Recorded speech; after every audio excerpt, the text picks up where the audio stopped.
بسم الله الرحمن الرحيم تبارك الذي بيده الملك وهو على كل شيء قدير الذي خلق الموت والحياة ليبلوكم أيكم أحسن عملا وهو العزيز الغفور الذي خلق 7 سماوات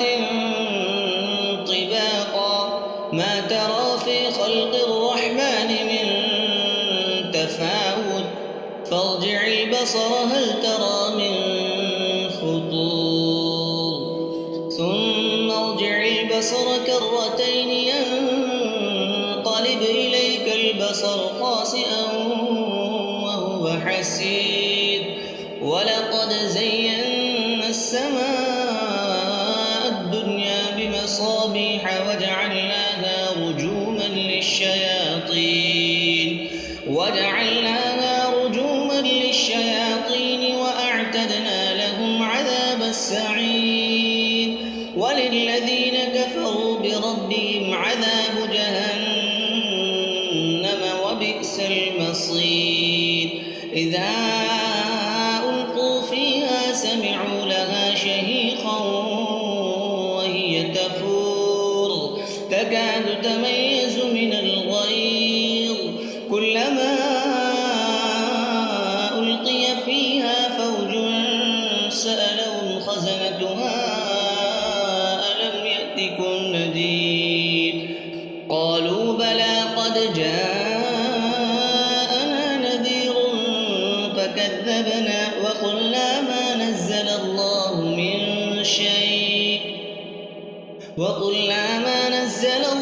من شيء إن أنتم إلا في ضلال كبير وقالوا لو كنا نسمع أو نعقل ما كنا في أصحاب السعير فاعترفوا بذنبهم فسحقا لأصحاب السعير إن الذين يخشون ربهم بالغيب لهم مغفرة وأجر كبير وأسروا قولكم أو اجهروا به إنه عليم بذات الصدور ألا يعلم من خلق وهو اللطيف الخبير هو الذي جعل لكم الأرض ذلولا فامشوا في مناكبها وكلوا من رزقه وإليه النشور أأمنتم من في السماء أن يخسف بكم الأرض فإذا هي تمور أم أمنتم من في السماء أن يرسل عليكم حاصبا فستعلمون كيف نذير ولقد كذب الذين من قبلهم فكيف كان نكير أولم يروا إلى الطير فوقهم صافات ويقبض ما يمسكهن إلا الرحمن إنه بكل شيء بصير أمن هذا الذي هو جند لكم ينصركم من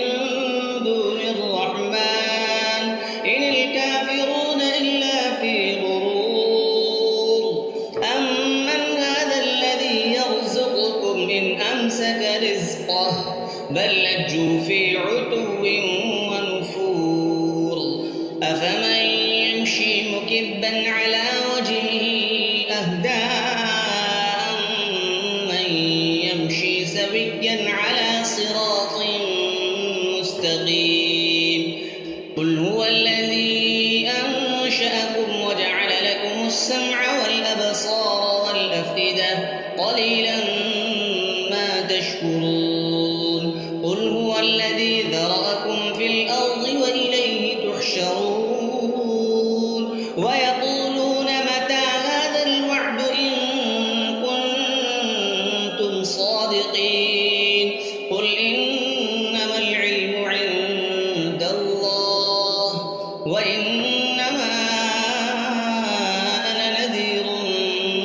مبين فلما رأوه زلفة